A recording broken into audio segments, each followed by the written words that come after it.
everybody, and welcome to a brand new episode of Nostalgia Bait. Today, I am not joined by my wonderful co-host, Cooper Britton. I am instead joined by Silence. Not the monster from Series 6 of Doctor Who, just the concept of silence, which I'm sure a lot of you would say is a blessing in disguise. And you'd love silence as opposed to me talking, but yeah. I should also specify Cooper's not dead. He isn't dead. This isn't a memorial. He's busy. No, we are both very busy. As you know, me and Cooper are both very passionate, hard-working, busy people. Yes, we are. We are.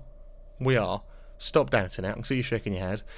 We're both very hard-working, busy people. And this week, Cooper is very hard at work at his day job on something that we can't talk about yet, but I can't wait to talk about when we can. And I'm, of course, busy on my film Wingman, as well as having a day job and just generally a life. And it has meant that, unfortunately, this week, we haven't been able to sit down and record an episode. But to not let you guys down, thankfully, me and Cooper have been friends for a long, long time. A long, long time. Longer than you can probably imagine. Longer than some of you have probably been alive. And I've been a Doctor Who YouTuber for what feels like decades. Probably not, though.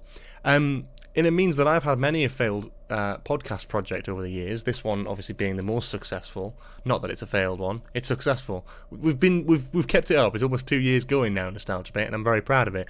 But I did have a podcast once upon a time called Yer Beans, and as you may know, we reviewed films on there, notably Star Wars, and for those Star Wars episodes, I had Cooper on as a guest. Before he was a co-host to Nostalgia Bait, he was a guest on my podcast, Yer Beans. So today, I'm giving you a little bit of a flashback, a little bit of a throwback Thursday, if you will. We did do this quite recently. There was a video, a Nostalgia Bait episode that went out where we basically talked about the Star Wars prequels, and it was from a long, long time ago. And today, me and Cooper are reviewing the original trilogy of Star Wars films. It's a hell of a long episode. It's a lot of fun, and it was recorded, God knows when. 2021, 2022? Can't even remember when we did it. But it was released as an audio-only Spotify episode for the podcast Spill Your Beans, but the video footage has never been seen until now. So this is actually, technically, there's a fly there. Technically, this is an exclusive, so yeah, it is something brand new, even though it's reusing old stuff. But yeah, this is a podcast episode between me and Cooper talking about Star Wars, the original trilogy, and reviewing them in intricate detail, which we've never done on Nostalgia Bait. So here you go, plenty to enjoy. Thank you, and we'll be back to normal next week. Well, not bye-bye. Enjoy the episode. Enjoy the 2-hour fucking episode. Yay! Star Wars!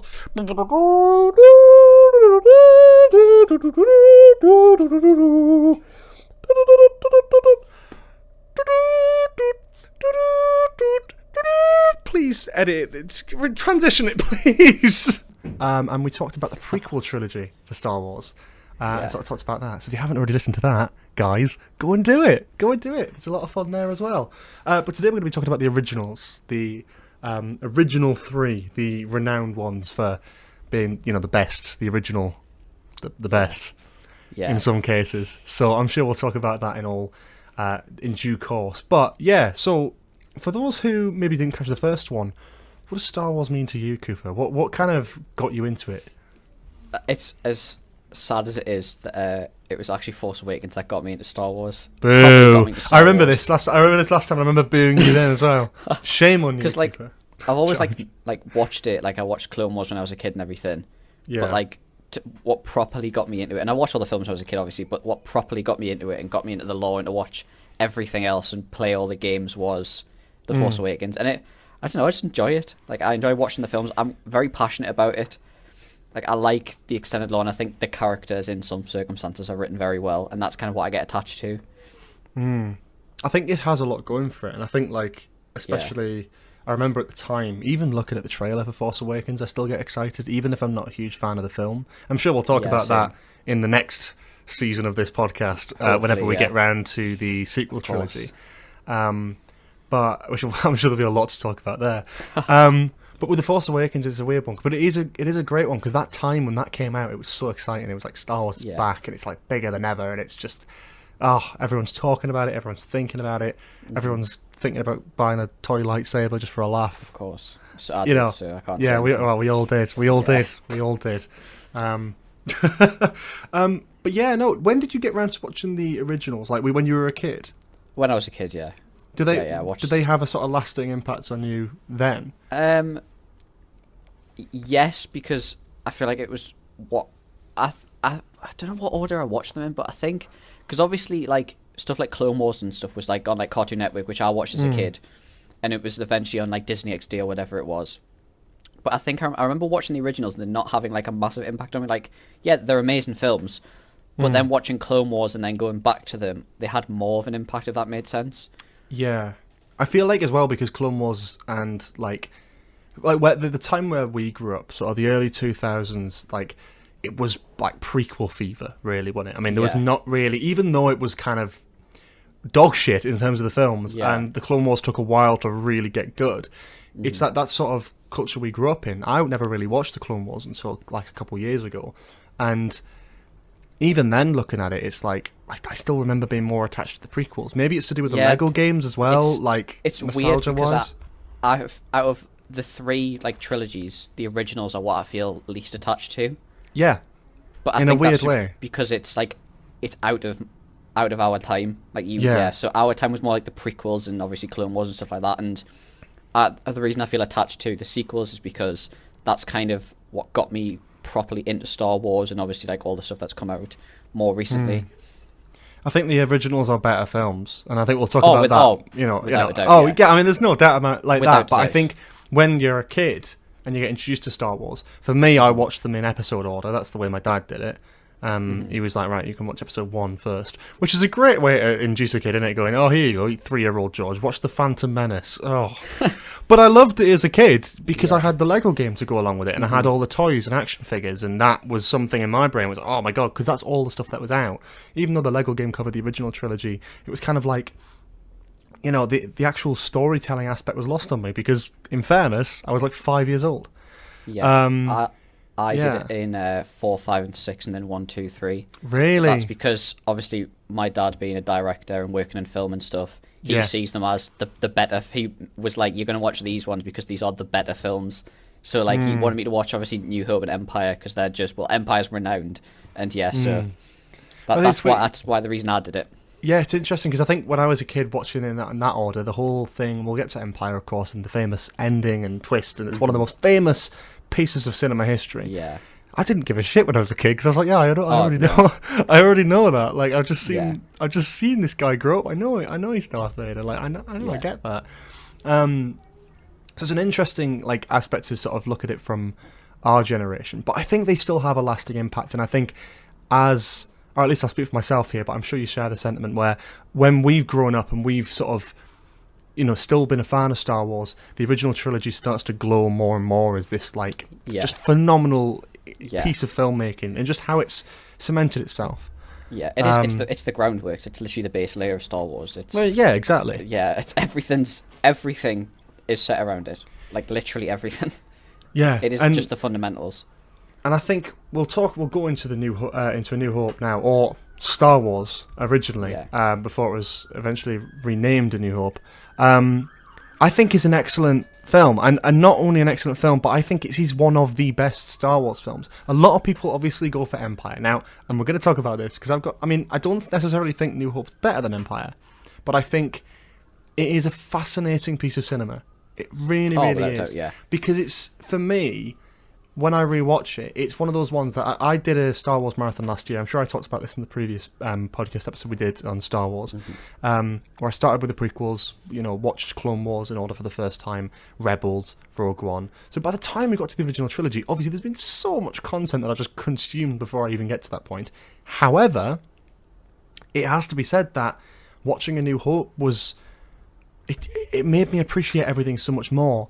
It's not only a film that works within the context of a universe that's been expanded on it for 40 years since, but it's also a film that works in itself.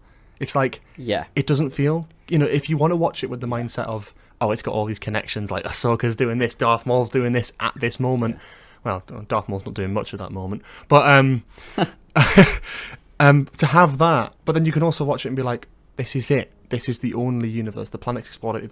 That's it. You know, you get references to like wider things and stuff like the Clone Wars and Luke's heritage. But the one thing I really adore about this film is it is just its own film. You can tell when they made this that they were not sure that they were going to get to make more. This was George Lucas's Flash Gordon attempt, just there, and it's beautiful for what it is.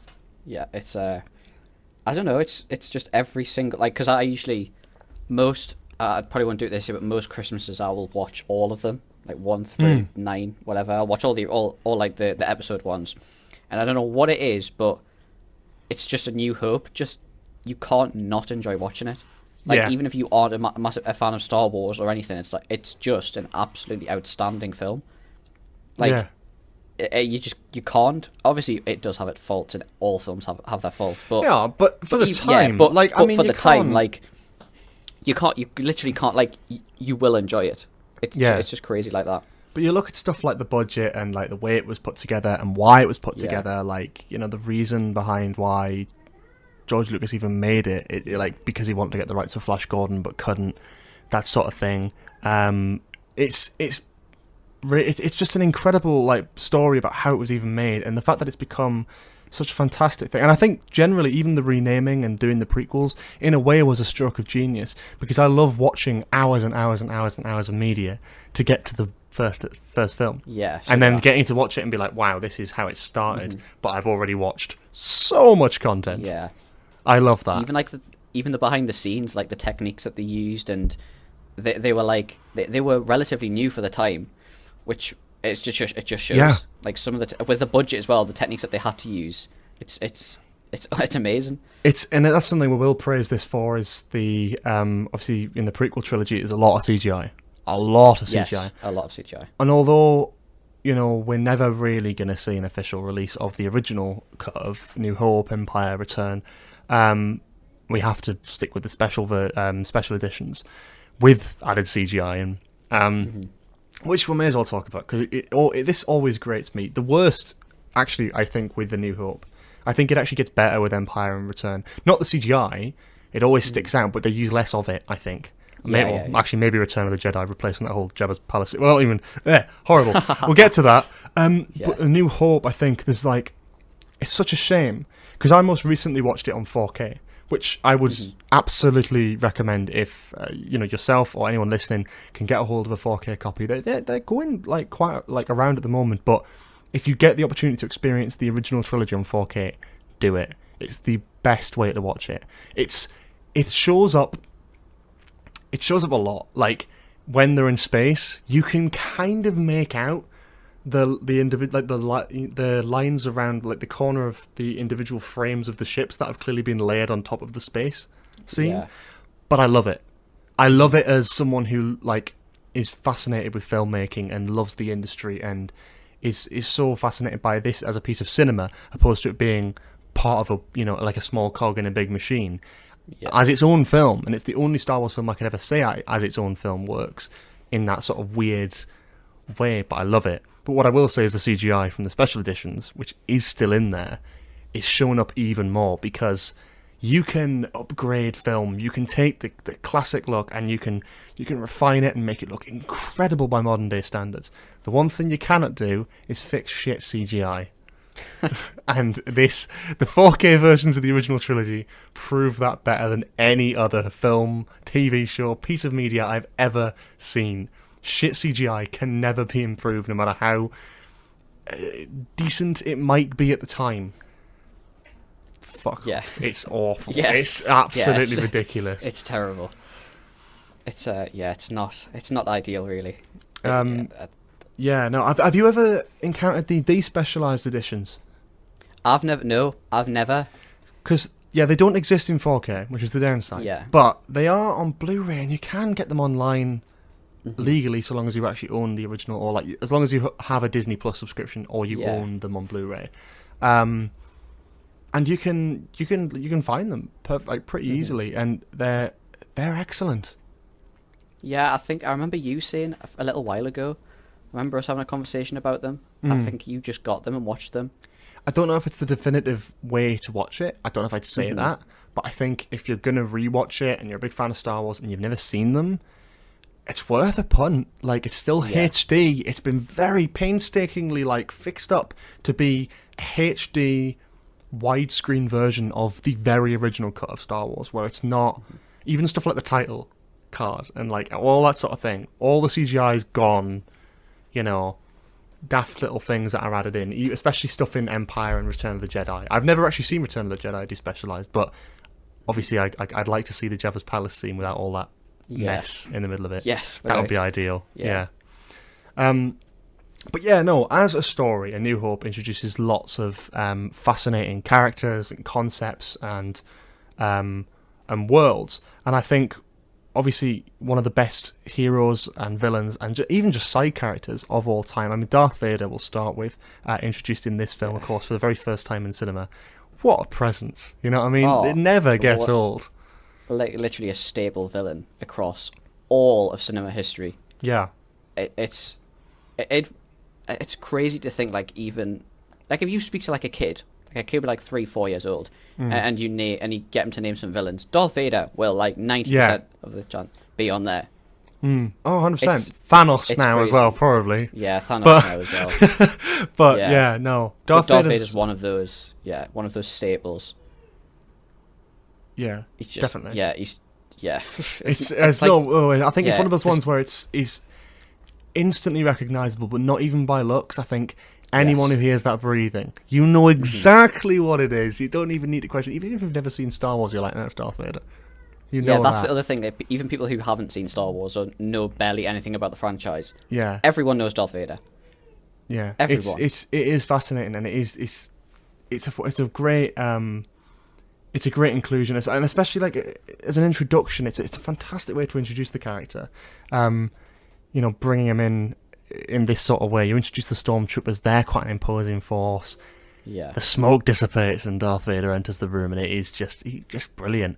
And again, credit to James Earl Jones, who's still kicking about nowadays, who is absolutely phenomenal as the voice of Darth Vader. Always has been, always bloody will be. And he's in his like 90s now, and I think he's still. I mean, he's in Rogue One, I think.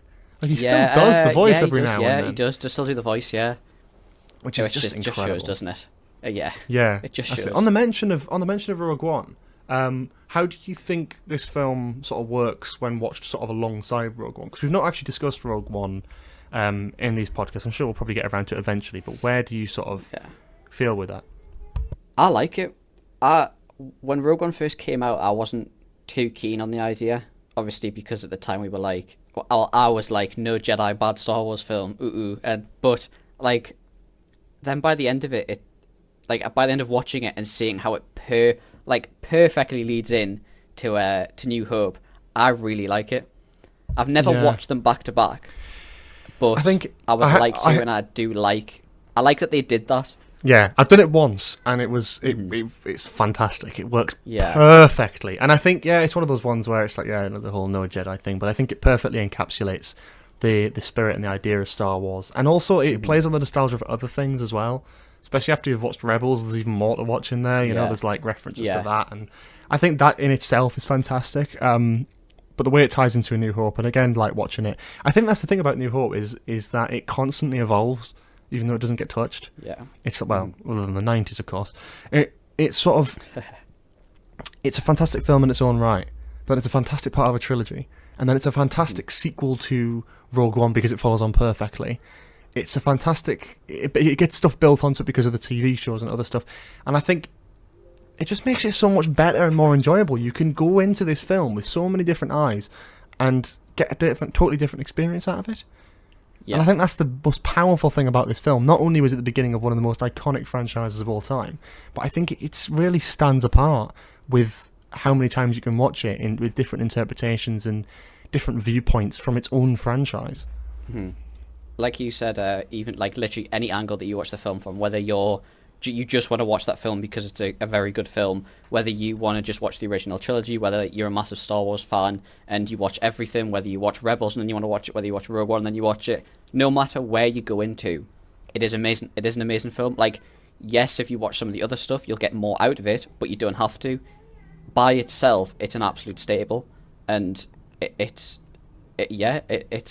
the beginning of literally everything for Star Wars. then it's an absolutely solid groundwork for it. Yeah, absolutely. And I think, again, as a story, we've not really delved into it too much, but it has so many fantastical concepts. I don't really want to dwell on I think if I address these films as a sort of standard film review, everyone's going to be like, yeah, we've already heard this. Like, everyone's talked about Star Wars, everyone knows it. But I think as just, it's a fantastic piece of work, without having to break down all its story elements and tell you why it's good.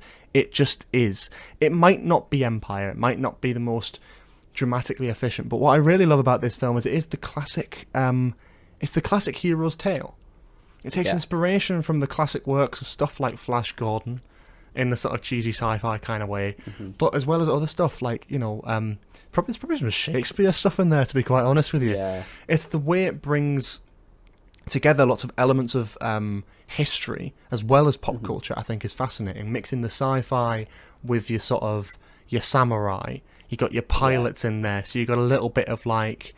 I don't know if Top Gun probably wasn't out at the time, but that's sort of... I'm trying to think of the right words. The kind of like, I know exactly what you mean. Yeah, kind like of like like the pilot-y kind of action pilot kind of like films or TV shows. Jet fighters and all that sort of thing. Those sort of, even early sort of 1900s, any sort of action kind of films that, it's even stuff like King Kong with its flying planes around. It's like you've got those elements in there. It brings in together, again, like stuff like the samurai.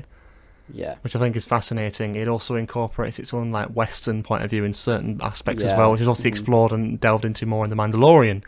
But I think it's a really brilliant start, and I think it's a great film. I hate saying anything negative about it, as you can probably tell by this podcast.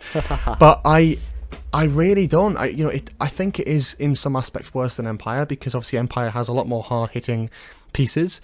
I think Empire has a lot of things that are better with it, and we'll talk about that in just a moment. But I think A New Hope goes so underappreciated because it is a brilliant film in its own right. Because of that sort of thing where you can look at it however you want and you can see it with any interpretation and get it and love it and whatever.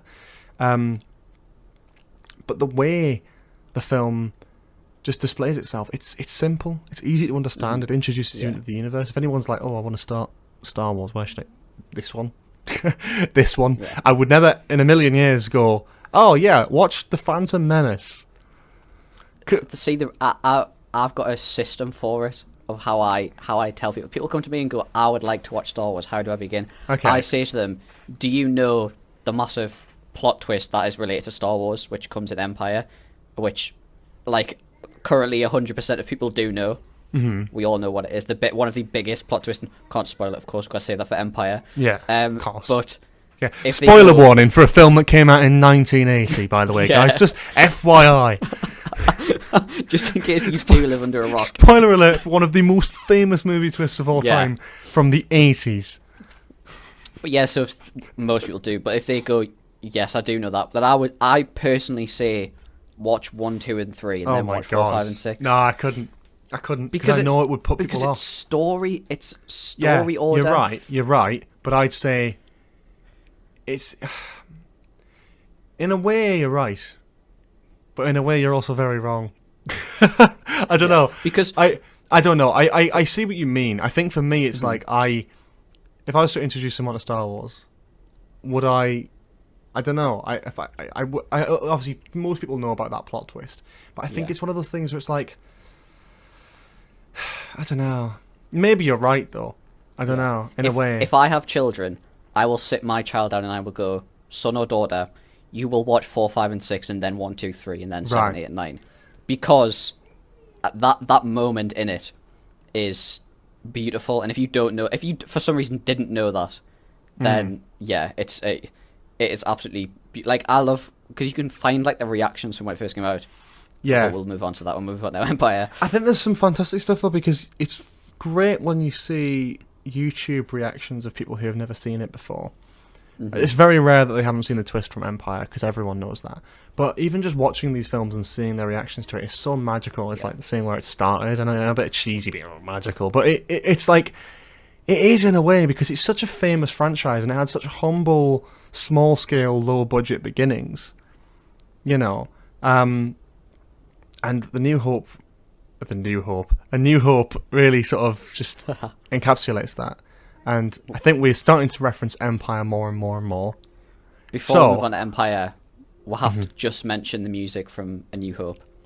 Okay. Just have to mention I don't even know how to, like, it is, some of these sounds, some of these scores that come out of New Hope, they are just Star Wars. They encapsulate Star Wars. Mm-hmm. Would you not agree? Like, I think, I totally agree. I think in terms of music, I think it is. And I look like even some of the, like, obviously the Cantina music's famous. Yes. I think this is a fantastic starting point, and obviously introduces some of the main themes of the franchise as a whole. I think for me, I don't criticize it, but I praise Empire more for its music, only because I feel like it builds on it more, it makes it iconic. You know, with this film, a lot of the stuff, like the Force theme, isn't the Force theme. Yeah. It's Obi-Wan's theme. Yeah. And it eventually becomes the Force theme because of the way it's adapted and played with. And I think the music is undeniably brilliant in all of the films. Yeah. John Williams, other than Rise of Skywalker, I think that's absolute. Yeah. I don't understand what happened there, but it's not John Williams' fault. You can see, because there's so much there. I find it weird that there's no prequel music in that. I hate that they used Duel of Fates in one of the trailers and it didn't appear in the film. Well, that's the thing. It's a specially composed new version of Duel of Fates, which wasn't ever released. I think that says a lot. And I think there's a thing as well where it's, you kind of have to. There's a fantastic video, actually. I don't know if you've ever seen it. There's a fantastic YouTuber who talks about music. I think it's called Sideways. Mm-hmm. And I definitely recommend watching this. It's a fantastic video where he breaks down the music of Rise of Skywalker and sort of discusses it and sort of explains why it's a total mess in terms of its music, and it's not down to John Williams. I think it's a fantastic thing, and we'll talk about that probably when we talk about Rise of Skywalker, because I'm since I've seen the video, I'm so angry about it, and I'm so equally as passionate now, where I'm like, there are hundreds of tracks, they must be, that John Williams has written, composed, that were just never in the film because of certain things. You know, there's weird things. It's like, why is the Emperor's theme playing when the Millennium Falcon is flying away from TIE fighters? The TIE fighters are from the First Order, not the Emperor. The Emperor didn't send them, so why is the Emperor's theme playing? It's like little things like that, where like the whole series up until Episode 9 has a very strong understanding of it, the fundamentals of the music in Star Wars. And I'm using this sort of criticism of Rise of Skywalker to backpedal onto a fantastic point about the original trilogy, where the music is unparalleled. It's not just brilliant music; it's an understanding of the thematic resonance of the music. It was very contemporary media, that wasn't it? Very. But it's understanding what the themes mean for the characters, what the motifs represent, and obviously Empire and Empire does that more, I think. Return just adds a few new things in there, but I think Empire is a fantastic example of that. So yeah, I think we might hop on our first little break, and then when we come back, we're going to be talking about the famous Empire Strikes Back. Empire Strikes Back. Yeah. This is the top rated one, isn't it? I think it's the top rated Star Wars. It's the one that everyone likes, isn't it? Yeah. Okay, see you all in a minute. Okay, and welcome back. We're now going to talk about Empire Strikes Back. But before we do, there was something during the break that you mentioned to me, and I thought it'd be great to show, great to show on the video version of this. Of course, if you're listening on Spotify, Apple, Google, this might end up being on TikTok. It probably will also be on YouTube, the full version of this podcast. So check it out on my YouTube channel so you can see this little segment here. But there's a fantastic thing you showed me, and I want you to... For Christmas, not last year, but the year before, I got basically a coaster. People who you can't see because of the reflection very well, but it's as A New Hope. But if you zoom in, I'll see if I can. I'll try my torch and see if you can see it. I don't want to blind, but you can kind of make out that it's an original piece of film from the original New Hope, and it's the scene when Obi-Wan or Ben Kenobi, Han Solo, Chewbacca, and Luke are all in the Millennium Falcon, and basically the guy who I got it off had to remortgage his house to buy to buy the original film because basically the business is he buys the films from and puts them in coasters and does the stuff like this. My dad's got a Back to the Future one because obviously that's his favorite film. So the guy had to remortgage his house to buy the New Hope one, or a New Hope one, yeah. Yeah. Holy shit. Yeah. That's some dedication right there. That's a gorgeous Yeah. little like piece of memorabilia to have. That's fantastic. It's I love it. It's my go-to coaster. It's brilliant. Just sits on my desk. It's class. Your go-to coaster. Oh, I'd be framing it, triple framing it, sticking it on behind a safe wall. It's just nice to have. It's a nice bit of memorabilia to have. No, it's fantastic. It's absolutely brilliant. Moving on to the next film in the trilogy, of course, Empire Strikes Back. We touched upon it before. There's a lot to talk about with Empire Strikes Back because everyone says it's the best Star Wars film. I don't think they're wrong. I just think it's a very easy thing to say. Easy because it's undoubtedly the best Star Wars film. Or easy to say because it's people's go-to. I feel like if you've never seen it, or if you've never seen any Star Wars film, and someone asks you what your favourite Star Wars film, you could kind of like confidently say Empire. I think it's the best, but it's not my favourite. Yeah, to be fair, actually, in fairness, I probably should clarify. That's kind of where it stands for me. Is I think it is the best made. It's far from my favourite, though. Yeah. What is your favourite, out of curiosity? Revenge of the Sith. Same. Without a doubt. Like, we don't even have to... Like, there is literally... Yeah. Like, but even for me, it's like... Empire isn't top 3. Like, Yeah. But there's a difference between favourite and best. Like, I can say something is the best, but just because it's the best doesn't mean it's my favourite. If it was the best, then it would be everyone's favourite.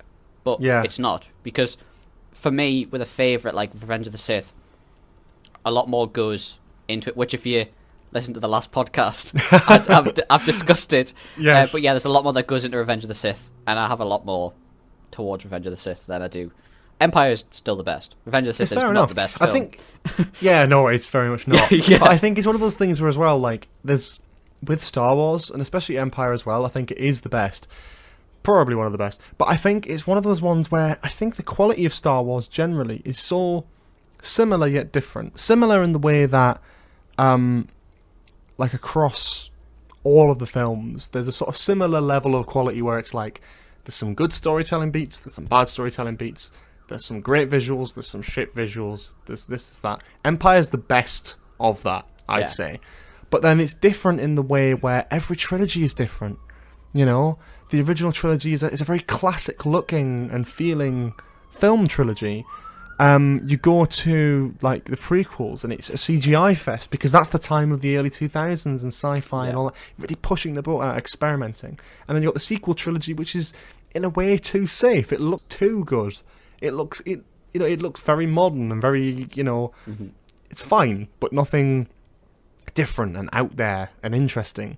And I think to compare is very, very difficult.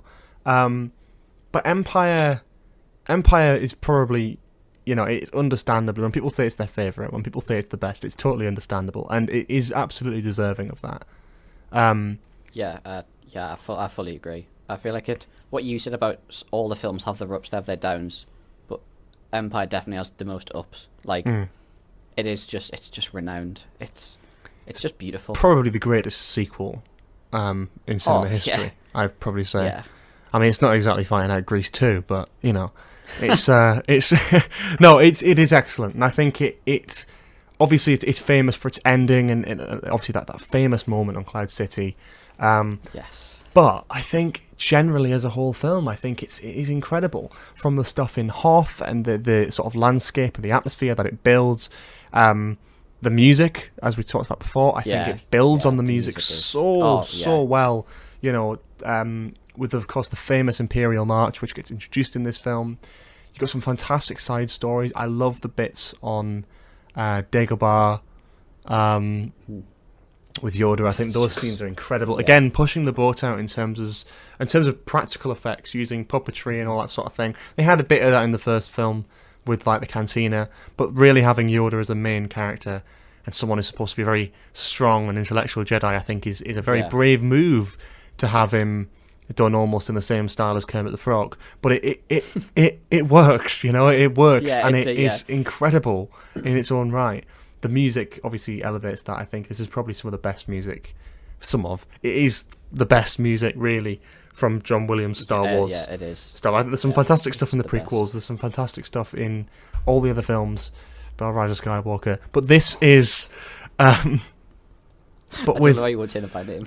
No, I can't. I'm not going to go through all of them. God, there's so many. Right, no, for your sake, the music's really good in The Phantom Menace, Attack of the Clones, Revenge of the Sith, New Hope, Return of the Jedi, Force Awakens, Last Jedi, and of course Empire Strikes Back. Of course, yeah. So you just wasted time. That's all I was doing. But yeah, no, I think it does elevate it, and I think it's a huge step up. It is probably the perfect sequel, really. If you're going to make a sequel, you want it to be The Empire Strikes Back. You want it to have that effect where it beautifully builds onto what you've set up in the first film, which already feels like a standalone, independent film. This doesn't feel like that. It is definitely a continuation. But again, you can look at it through different lenses. You can look at it as part of a wider franchise. You can look at it as starting some stuff up. Obviously, stuff like Boba Fett. You can look at in terms of his story in the Clone Wars in Episode 2, his story where it goes in The Mandalorian and Book of Boba Fett. It has lots of elements that stretch into the further worlds of Star Wars, but it, again, does work very well in its own right as its own thing. Yeah, it's like you said, it's a beautiful sequel.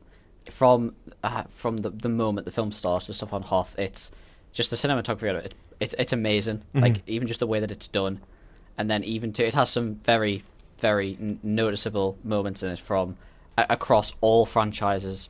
People strive to have the plot twist that they had, like, and even again talking about the behind the scenes and stuff to it, the what they went about to keep spoilers, Vader being Luke's father. We don't need to have a spoiler warning for a film that came out in 1980.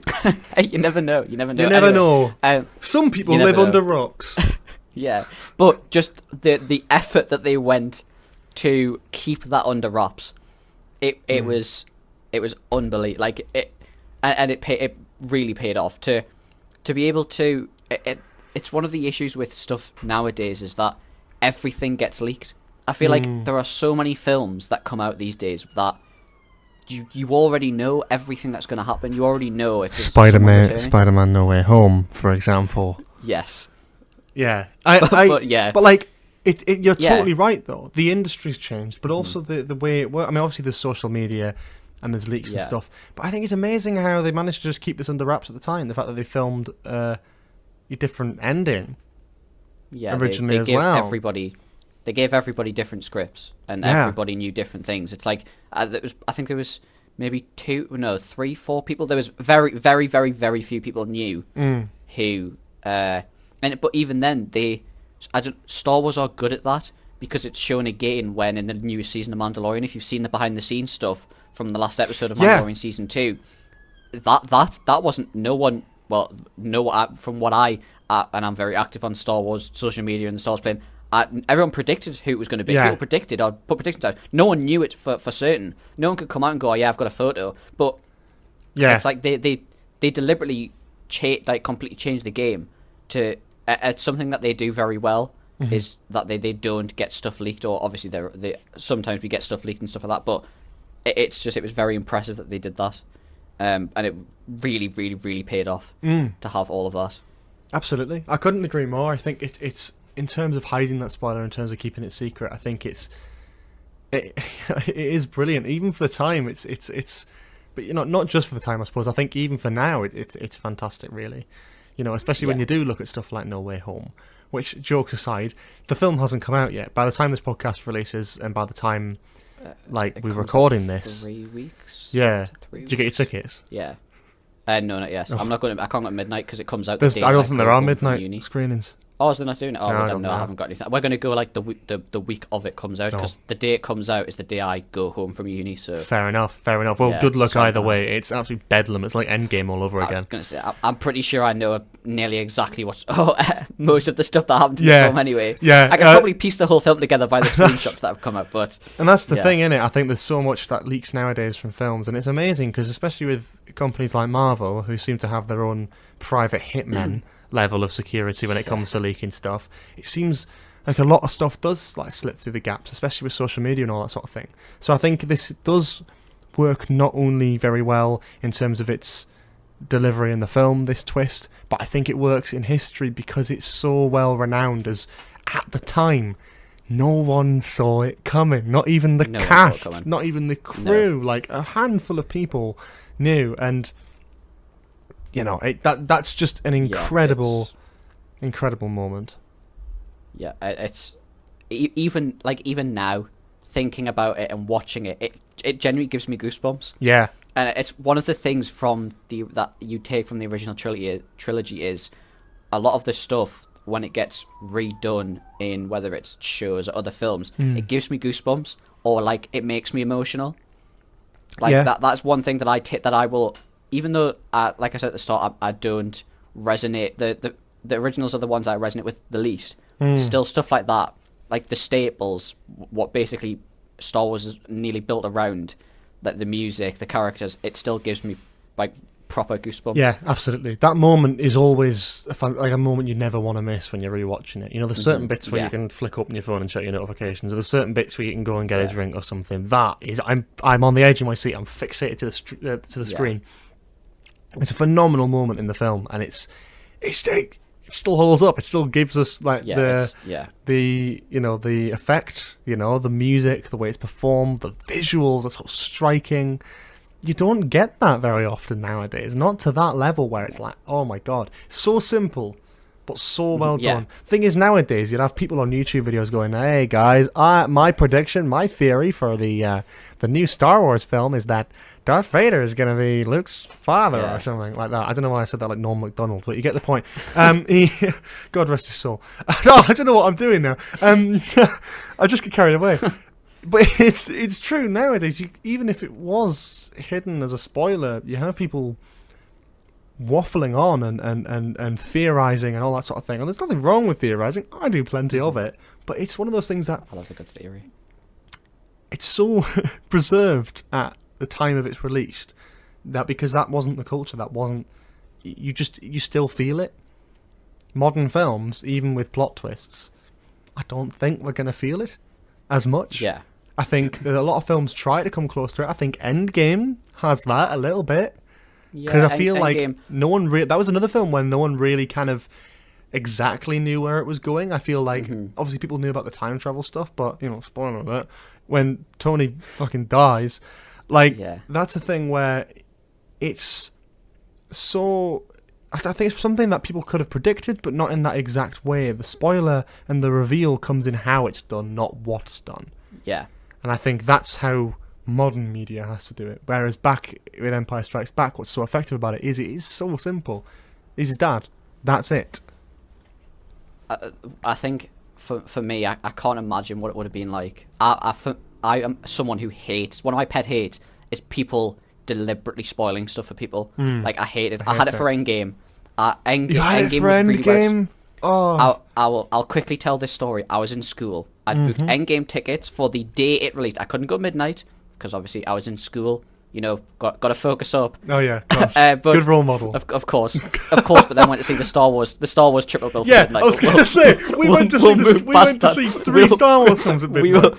We will quickly move past that. Anyway, so had the tickets for like 2 weeks. I was off social media. I was dark on social media for like 4 days leading up to it. I was having nothing spoiled. I was walking out of school and someone who hadn't even seen the film screams, "Iron Man dies!" And my heart just sank. And some of my friends had went to midnight release, and I looked at them in their face. I was like, I can't believe it. And from it was that really stemmed. I can't stand, and I can't imagine what it would have been like to not have been in my situation. Someone going, "Oh yeah, by the way, Darth Vader's Luke's father," and I'd probably just die. It's one of those things that. But I'm exactly the same. You know about my story with the Last Jedi. Yeah. I can't go into too many details about the people involved with it because I don't want to name names. But there was someone who, on the day, I was seeing. Was I seeing it on the release? You see it with me. We went to see it. Did we see it on the release date, or was it a couple of days after? It was the same. No, it was the same situation with Endgame. It came out at the midnight, and we were going to see it on the day. On the day. Yeah, and what happened was someone came into the common room. It was when I was in sixth form. Someone came in the common room. Again, not naming any names, but you know exactly who it is. And they were like, "Oh, what are you talking about? Oh, we're talking about Star Wars. I haven't seen it, so we're not spoiling anything." He goes, "Oh, I can't believe that Luke dies."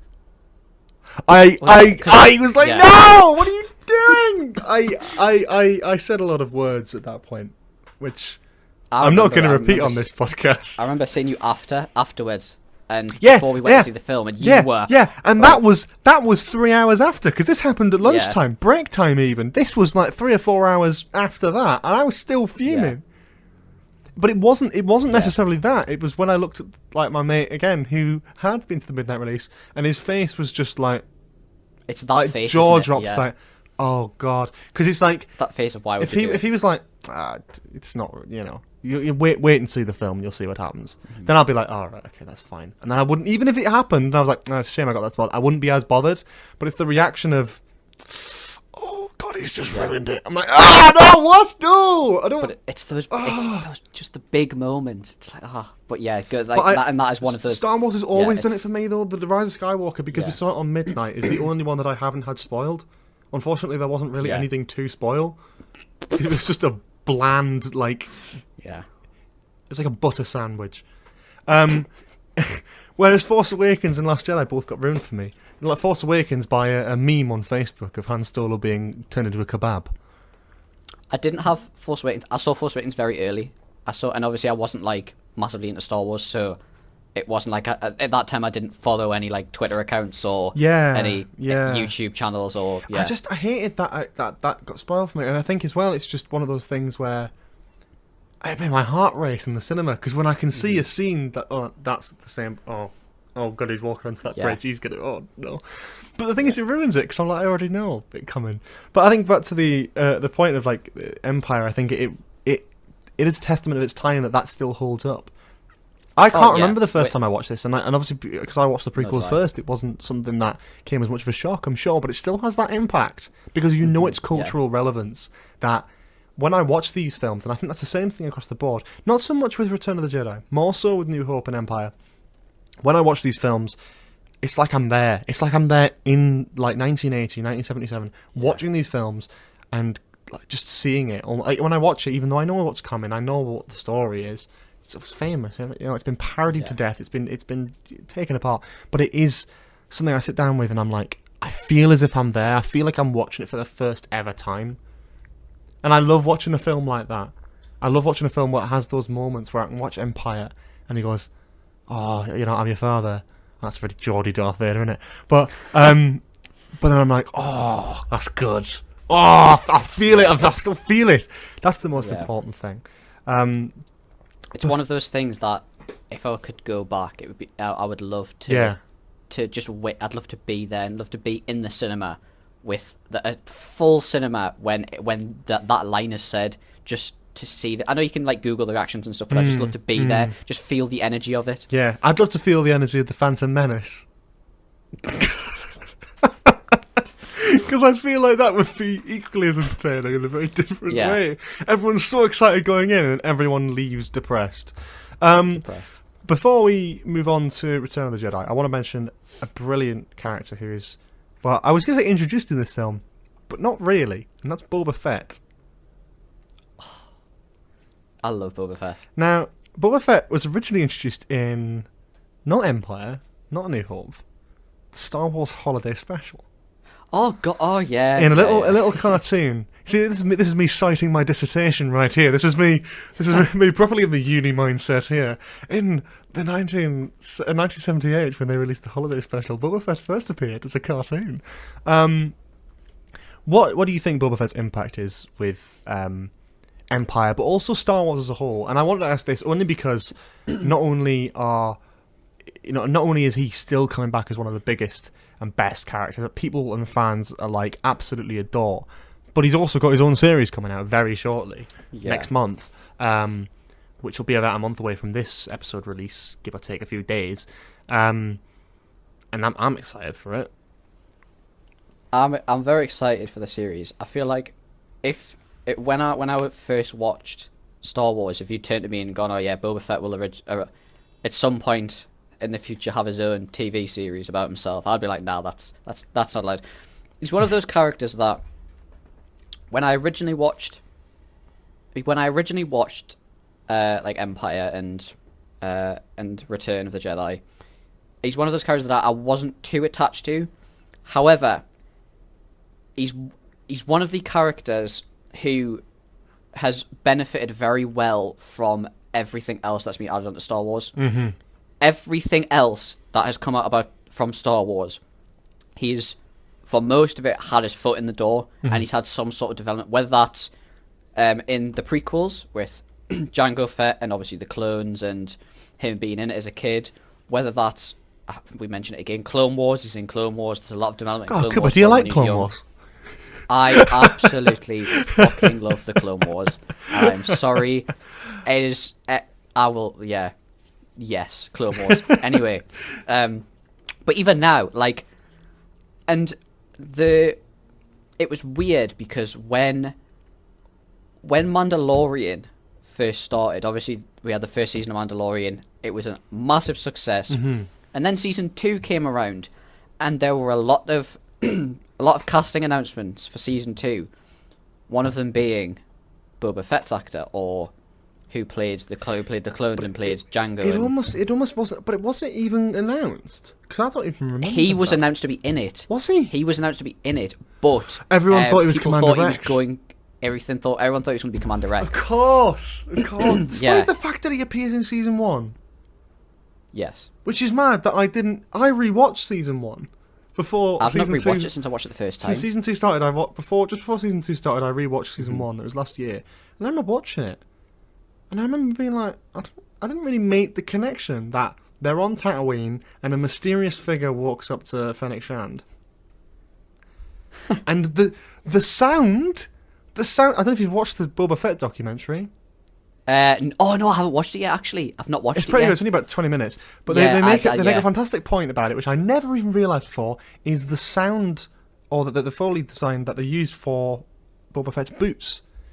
Despite the fact that he hasn't got anything like metal on them, they made it sound like he's got cowboy boots, where they sort of like jangle a little bit when he sort of walks, and they use the same sound effect in the Mandalorian season 1, and not one person went Boba Fett. It's mad to me. It's mad to me. Not Talking of the one person. Mandalorian as well, for those viewers at home, I forgot to mention when I started this. Look at this gorgeous Christmas jumper I've got. Beautiful. I sadly don't have one. Yes, Yeah. I'm looking. We're searching. We're hunting. It was either that or the Yogscast official carrot for a cock one. I went for this, as you can see. Weirdly, the cheaper one. Don't know why, but there you go. But yeah, I think Boba Fett as a character, obviously he's brilliant in this film. I think he is, it's one of those ones because he's a bit shit in a way. Like, he's not really in the original trilogy that much. He's not. But He's not. what's really. iconic about him is the design, the style, yeah, the mystery around him. Like, all of that is so iconic. I mean, the Mandalorians exist because of how successful the Boba Fett design was, you know, and to be able to bring that into, expand that in Clone Wars and bring him back for the Mandalorian in that same, it feels even more impactful, even though he did barely anything in the original trilogy of any worth. It's amazing to see the character come back and be like, holy shit, it's Boba Fett, he's kicking ass. That episode of the Mandalorian where he's just demolishing stormtroopers is so entertaining. But like, I love that they brought him back in Mandalorian, but he wasn't a villain. I love that he was an actual, like, he was an asset. Like, he was in it. He was proper main character. And he was, obviously he's only in the last few episodes, but yeah, like and with the ship and everything, they brought everything back for it. They didn't just half-arse it. Yeah, Slave One, which is of course a fantastic bit of iconography attached to Boba Fett as well. I don't know if that's still the official name of it. I'm not going to get into that. I think it's a bit daft, but so I think Disney wanted to change it from Slave One or something. Yeah, but I call it Slave One. That's the name of the ship. It's been that for 40 years. I'm going to stick with that. It's a great ship as well. Yeah, a gorgeous, again, a fantastic piece of iconography when it comes to that sort of stuff. As is generally like Clyde City and the whole aesthetic of this film, really. But yeah, do you have any sort of summarised thoughts on Empire before we sort of shift on to our final break before talking about Return of the Jedi? Great film, banging plot twist. What else is there to say? Yeah, like, great film. It has some, but just before we move on, like, Empire introduces some great characters like Lando. Of course, Lando's excellent. Yeah, excellent character, and again did very well from the stuff that they added on to him later on. Yeah. In Return, and then obviously the solo film and stuff like that. But and obviously we're getting a Lando series as well now. Yeah. Oh yeah. We get a series as well. I'm still waiting for the Disney Plus series for the giant penis worm thing that we see in this film. I'm still waiting for that. It's not going to happen. Still waiting for it. I reckon it'll be at least a couple of years. And then maybe Kathleen will pull her finger out and give the fans what they want. Maybe. I've just realised as well, before we shift on, this is very unprofessional of me, but I just realised we went through New Hope without even talking about the hand shot first or McClunky stuff. True. Yeah, we didn't mention all the different Greedo voice lines, did we? Every single different iteration of Greedo. Could you summarise in one word how you feel about that entire controversy and interaction between? I feel like I know what the word's going to be. In one word? In one word. It's just shit. There's literally no reason. There was no actual point. There is no point in changing what Greedo says. Do you not like, for some reason? Do you not like the way that Han jolts his head? Do you not like that? So bad. Does that not look natural to you? Can you not do that? Isn't with this. My issue isn't with the scene. It's the fact that every single version of A New Hope that gets released, Greedo has a different voice line. They did it for Disney Plus. Disney Plus's version of A New Hope has a different voice line from every other version. Yeah, McClunky, innit? Now, why? There's no point. It's fascinating though. I don't understand it myself, but I love it. Don't get me wrong. It's so funny. It's like. But I love it because it's like a meme thing. It's the reason I'm sure it was referenced. It's the reason I love the prequels because it's the same sort of memes thing. From it. Yeah. Did they reference McClunky in something recently, like Mando or something? I'm sure it was referenced.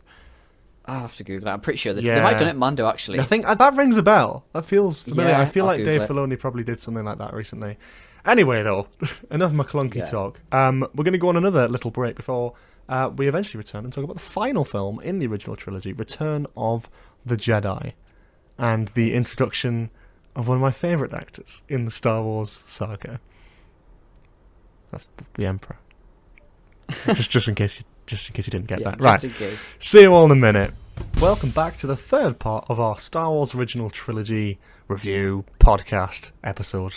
I don't know why I spaced all those words out, but it's fun, isn't it? Keeps the runtime going up. Return of the Jedi is the final film of this trilogy, and I think it's one of those ones where I don't know if we agree on this one. So I want to ask you what you think about Return of the Jedi before I bombard you with my opinion. I think that it is the weakest out of the three originals. However, probably my favourite, I think. I would say probably. Because I don't know. Probably your favourite? Favourite out of the originals. Is your favourite out of the original trilogy? Yes. Okay. But no. Because that's fine. That just took me out. That was very out of nowhere. I wasn't expecting you to say that. Not a bad thing.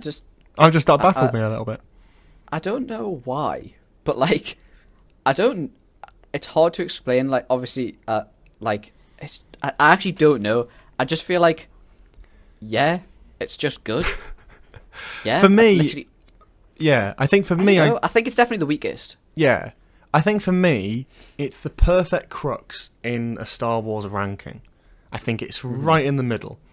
I think once you get to Return of the Jedi, you know you're flipping in quality.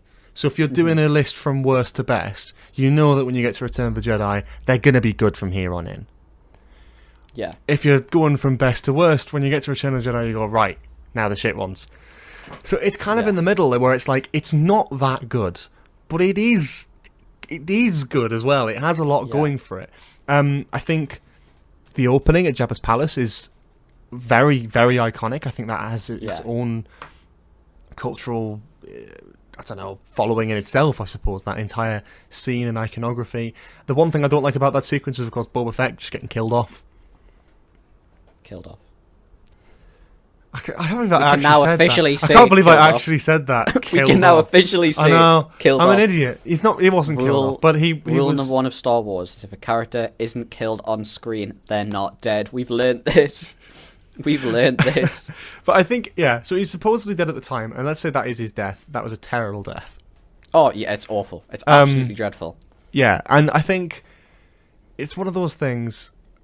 Yeah, I think that really takes away from that entire sequence. But the rest of the sequence is pretty good, other than Leia being put in a very unfortunate outfit. There's just no need, really, is there? No. But I suppose that's Jabba, or was it George Lucas? Who knows? Or both. Both. Could be. Could be. Both. Repulsive giant space monster slug man. Who knows what I'm talking about? It is what it is. Yoda, disappears. Yeah. That happens. Yeah. And we get confirmed that there's another Skywalker. Another Luke's sister, of course, who gets brought up in this film. We didn't even talk about the kiss in Empire. And I completely forgot about this. Yeah, let's not. Yeah. I think we'll leave it there. I think the film, it in a weird way starts out very similar to Empire, which is my first sort of drawaway, is that it feels like a mix of Empire and A New Hope, opposed to it being something wholly original. Yeah. It feels like Empire in terms of its, especially in terms of its opening, big bombastic opening on a planet of undisclosed origin before everyone else ventures off to do their own thing, and Luke goes to Dagobah.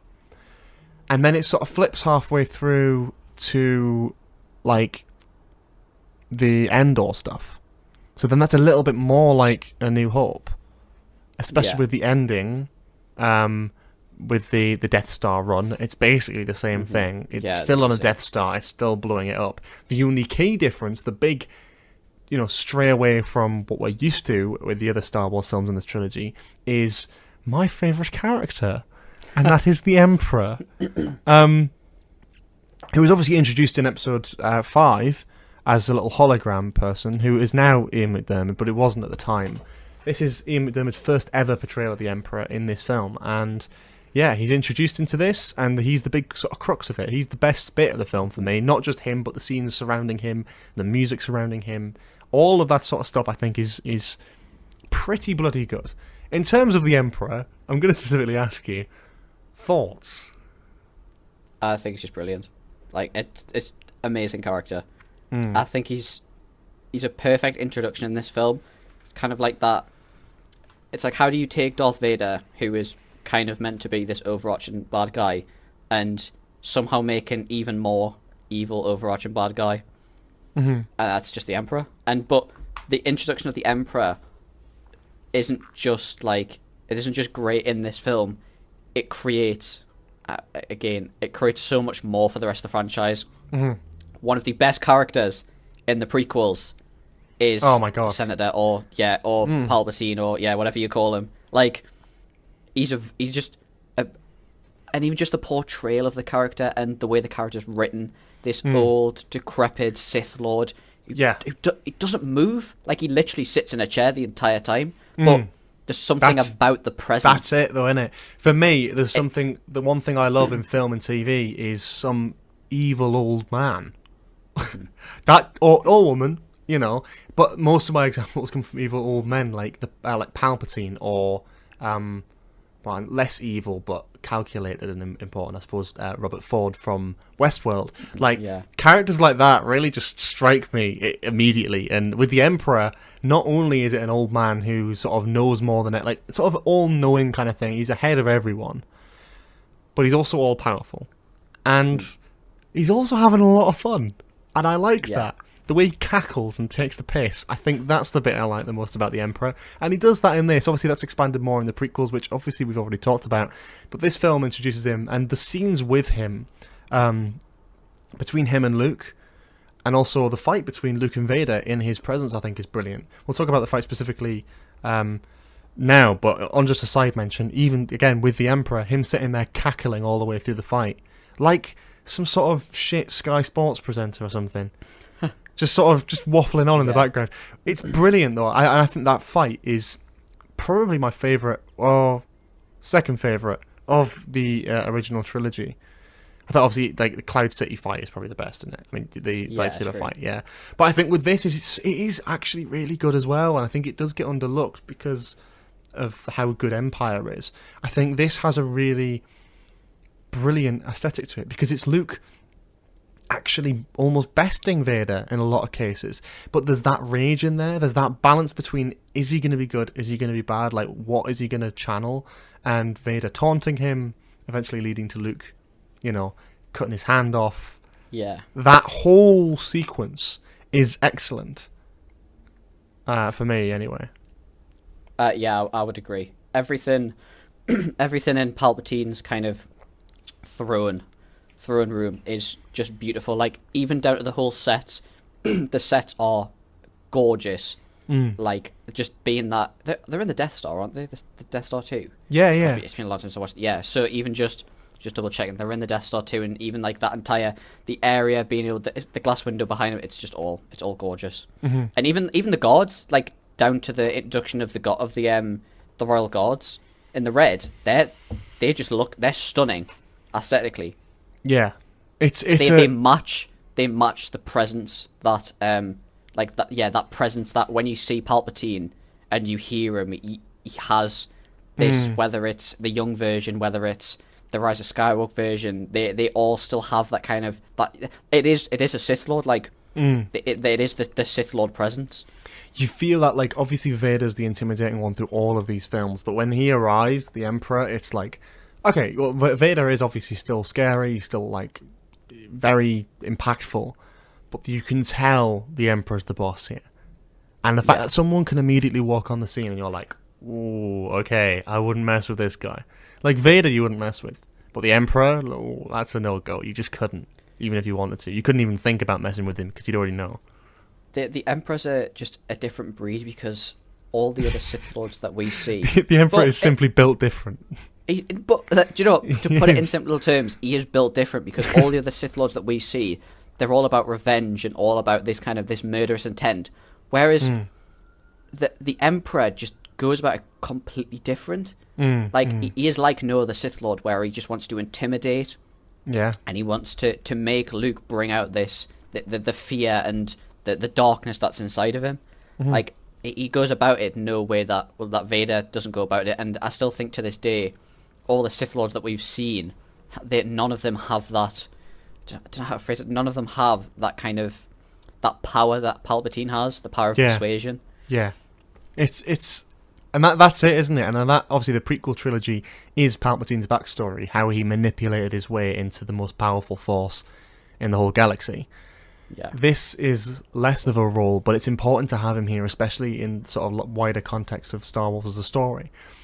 I do think, however, where this film kind of falls apart, because these scenes are fantastic, and we have done a lot of praising in these films, but where this film falls apart for me is just Endor. I can't stand it. Honestly, it is genuinely so dull. I really don't like it. Like, I get it. Okay, when I was a kid, I got it. It's fine. But as someone who wants to be critical, it's just, I get what they're doing, but it just doesn't work for me as much. Maybe it's me and I don't like the sort of forest aesthetic. Maybe I really like the sci-fi vibe of all the other films. Even stuff like Tatooine has a sort of grungy, Mad Maxy style sci-fi aspect to it. Whereas Endor, you don't really get that. And I think the Ewoks as characters just aren't too compelling. You've got stuff like the Tusken Raiders. You've got stuff like the what's the beast thing called from Hoth? Oh God, Wampa beast or something? Yeah, I think it is. I can be totally wrong, but then Endor has like the Ewoks. Warwick Davis in a bear costume. When you put it that way. I know, it's horrible, but it's true. And I look, I like it. I don't not like, certain aspects of it. I'm not like so against it. It's in keeping with the rest of the trilogy. In fairness, it doesn't feel like it's venturing too far out. It's too over the top. But I think, as a lot of people have said before, I'm definitely not the first person to make this point, but it is very clearly in this one about that merchandising push. Oh, little fluffy bears, great. So now they can get an animated movie out of it, which they did. Now they can get toys out of it. It's less of making it for the art and making it for the story, and more of making it for a little bit extra on the side. And I know it's a nice thing in certain aspects, but I can't get behind it. And I think that's what really kills this film for me, is the stuff with the Emperor, the stuff with Vader, the stuff with Luke, the themes and the stakes and the story and the characters are incredibly done. And the opening is brilliant, despite the Boba Fett thing. This film really falls apart for me on the Forest Moon of Endor. And I cannot... I don't know why, specifically. I think it probably is to do with the Ewoks, but I just think it is just totally the opposite of engaging. You know, if Empire Strikes Back is sort of a thrill ride where they're on the sort of tail end and everything's going wrong and they're just managing to scrape survival, Empire, Return of the Jedi just kind of... It's like, oh, they're on a planet of teddy bears. Okay. Like, at the end of Empire, I felt like the rebels had nothing left. You know? It's a little bit, in a way, like the jump between Last Jedi and Rise of Skywalker. Nowhere near as bad. But with that, it's like, oh, right, the rebels are at their wits' end. They haven't got much left, you know? And then in Rise of Skywalker, they've got this huge base again. Cool. See, it's different for me, because I actually quite like Endor as a planet. I like as an aesthetic. I like the forest. Yeah, as an aesthetic, I like the forest aspect to it. I think it's quite a nice difference, and it gives us something else. Because obviously we've seen like the ice, the snow, the sand. It's something different. And even the Ewoks, it might be purely because I liked it as a kid, and it's like a nostalgia thing. But the stuff on Endor doesn't annoy me. I'm not saying that it's the best thing ever. It's definitely not, and it is definitely what lets the film down. But it doesn't annoy me. When I sit and watch it, I still enjoy all the stuff on Endor. I do quite enjoy the Ewoks, because that's the quite thing like for me. I zone out. Yeah, so I still quite enjoy watching it. Like, it doesn't let the film down. It doesn't completely take my attention away. I do. Yeah. I think it's one of those things for me where I look at it as a concept, and I know I'm just, you know, it's pointless me giving, oh, I do it like this, because it's a totally different scenario, you know, with whatever. But I think it's like, with a forest thing, you could do so much better than sort of like small bear type characters who come across friendly, who are like tribesmen. I like the idea of the tribesman aspect. Why not have like beasts and stuff, like other things hiding in the forest that you can use? You had the speed bikes. Why not have some sort of giant insect type creature that could fly or something? Like, stuff like that would have really made it like, oh, here's the Empire with all their arsenal versus you know, this race of indigenous people and the rebels, opposed to it being, here's the Empire and all their might versus a bunch of rebels and some teddy bears, and the teddy bears win. I don't know. I don't know about that. The teddy bears take down big four-legged robot. Like, I see. You know, I hate. I'm using the excuse that everyone does when they're talking about this film. It's such a typical thing of, oh, Attack of the Teddy Bears. Some of it works and some of it is engaging, but I can't deny that I'm taken out of it, and it's such a shame, because I feel like Cloud City is this advanced civilization where the finale of the film takes place, and then in episode 4 you don't really get that, but you get the Death Star, you get Tatooine with the Tusken Raiders. I feel like in terms of all Star Wars mythology, Forest Moon of Endor, in terms of its like race of Ewoks and other stuff, it doesn't expand it as much as I'd expect. It's the third film in the trilogy. They probably had a little bit more leeway in what they could do. Like, be adventurous. You could do speeder bikes, get some flying giant insects or something, or like just some like more more adult imagery, not like adult imagery. I'm not talking like a giant cock hanging out, but like something a bit more gritty. And I mean, I don't want to like blood and guts, but not, you know, teddy bears is like the very other end of it. I think teddy bears, but Ewoks is like one very extreme end of it. Whereas the Tusken Raiders, like, they didn't feel like childish. They felt genuinely intimidating. You know, and the creatures and stuff that were introduced in Empire, same thing there. I feel it's just the one thing where I'm like, the creatures that are going to go against the Empire are the ones that feel the least intimidating, and they win. It doesn't feel as right, but it's a very minor thing. It just takes me out of it a bit, and I think it's the first time and the only time in this entire original trilogy where I'm like, I don't really like this as much. It is what it is. I definitely don't like it as much, but it still has my attention because I do still like the stuff that takes place. It is gimmicky at times. But again, I think that's my inner child coming out, that I do quite like the gimmick. The gimmick. Oh my god, like the stupidness of it. I'll change the words. Yeah, like Yeah.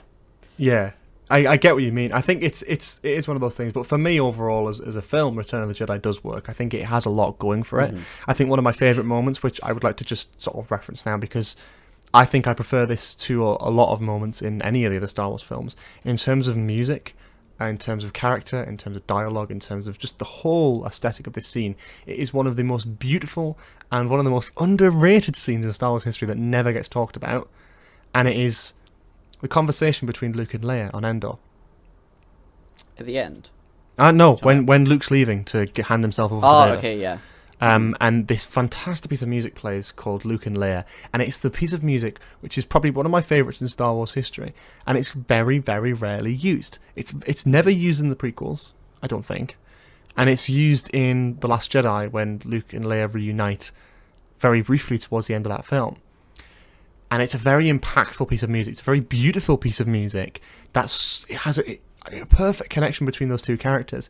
But then the emotional performance and the understanding that Leia is his sister, and that sort of it's fascinating. And I think it's so beautifully done. And the nighttime scenery of Endor with the huts and stuff, I think looks gorgeous. I think that entire scene is so underrated.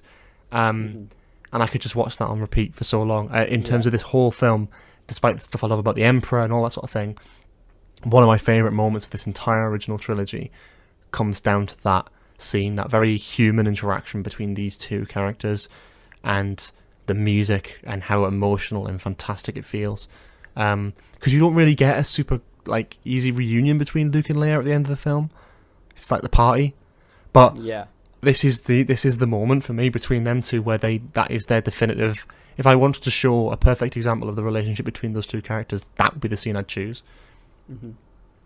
On the topic of that, we've sort of talked about all three of these films now.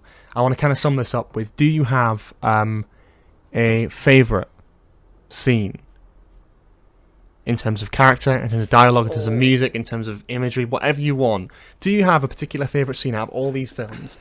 That I will say as well, I will push for a one maybe that isn't conventional.